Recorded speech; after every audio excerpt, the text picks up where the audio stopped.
What's up, everyone? Today we have this. It is the DAS keyboard model, DAS Keyboard 4 Professional, designed for Mac. It has the Cherry MX Brown switches. MX Brown is now my favorite type of mechanical switch. Oh, look at that.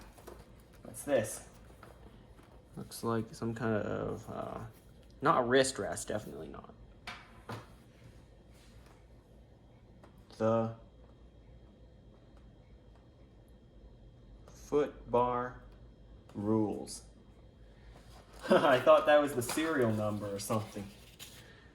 That's a THEFOOTBARRUL3ES. The foot bar rules. And it says DAS keyboard here. Not sure what's underneath the other one. Nothing. Here's the cable. It's not a braided cable. It has a pretty generic looking profile to it. That's fine, as long as the keyboard is good. Oh, I've definitely got to try out what they call the foot bar. I call it I don't even know what it's called. The thing that rises up the keyboard is what I used to call it. Well, now I know what it's called.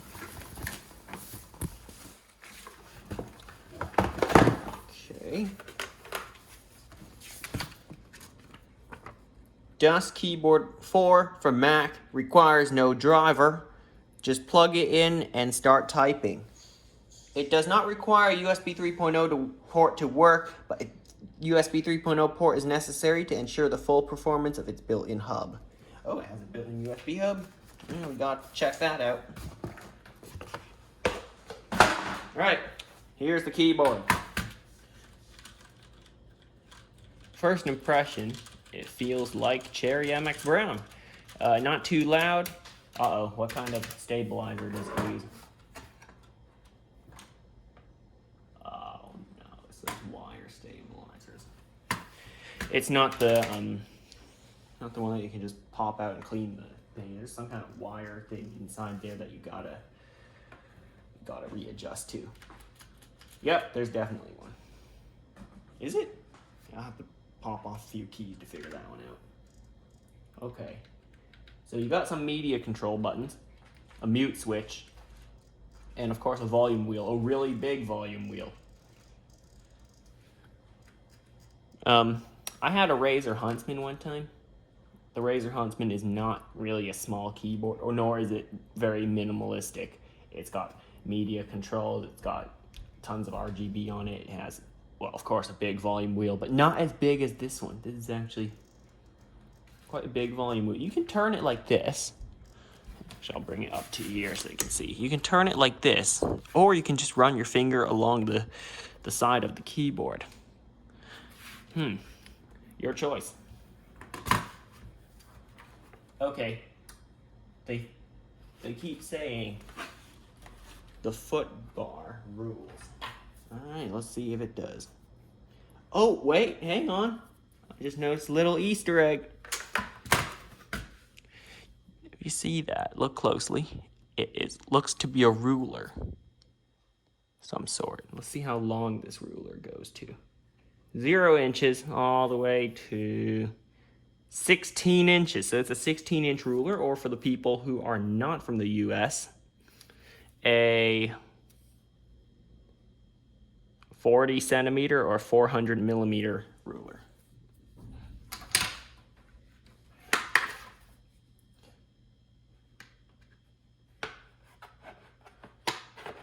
Oh.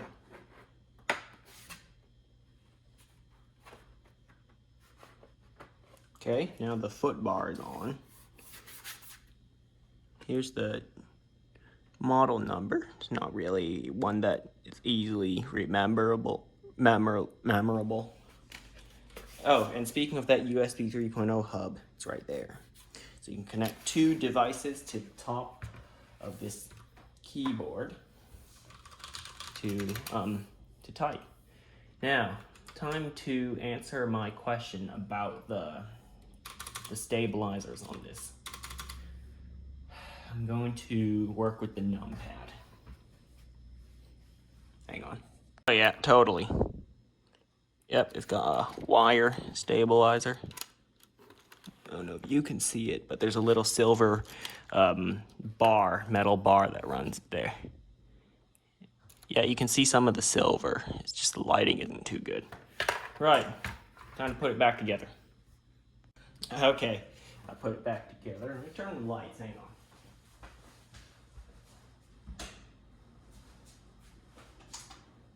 That looks better. Yeah, it's kind of getting dark. Not really dark, it's just the sun is starting to set.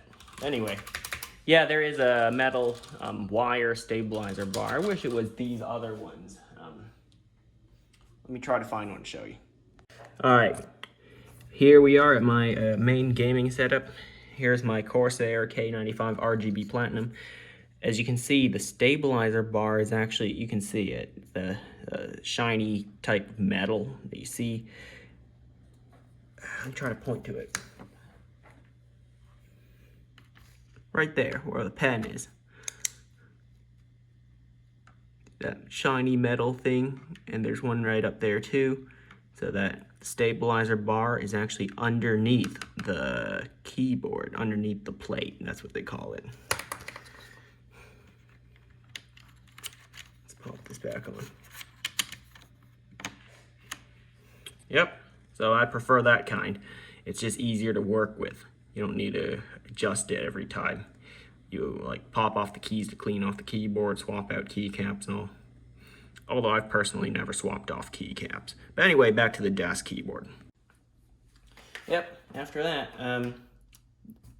yeah, I'm not crazy about the stabilizer, but I like the MX Brown.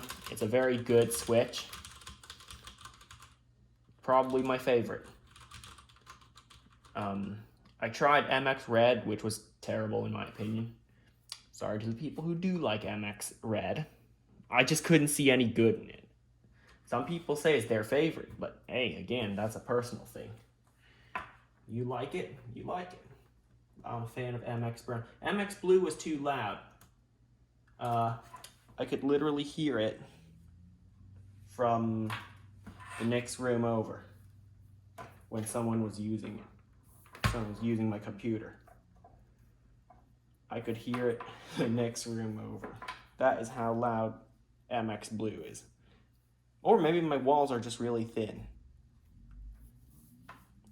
But yeah, MX Brown seemed to be the sweet spot for keyboards, switches, in my opinion. It's not loud. It is instead what they call tactile. You know you pressed it, right? It's not linear like MX Red. See, there's a bump when you press it. And another good thing about this volume wheel is that it is tactile as well. There's small bumps to let you know, okay, I actually changed the volume. These buttons, yeah, they're okay, but they could be better. Better yet, they put mechanical switches there. Have 3 or 4 extra. I know the volume wheel's quite big, so I saw that as an issue. That's why they couldn't put mechanical switches in place of these. The mute switch, the sleep button for the computer, back 1 track, play and pause, next track. There's no insert key, actually. This is the eject key, if you even have a DVD player or DVD disk drive on your Mac. I don't know too many people who still have one. But yeah, that is the desk keyboard for Professional for Mac. I'm going to do a typing test with this keyboard, see how many words per minute I can get. So stay tuned for that.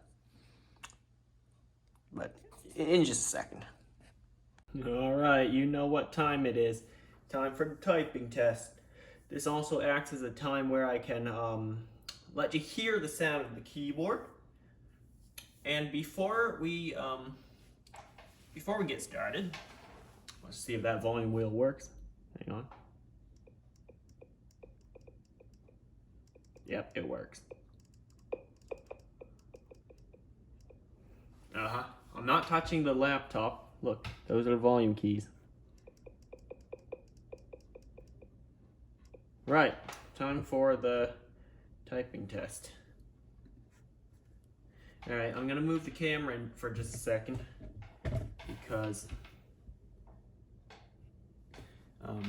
alright, now I'm in a more comfortable place to type.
Okay, not bad.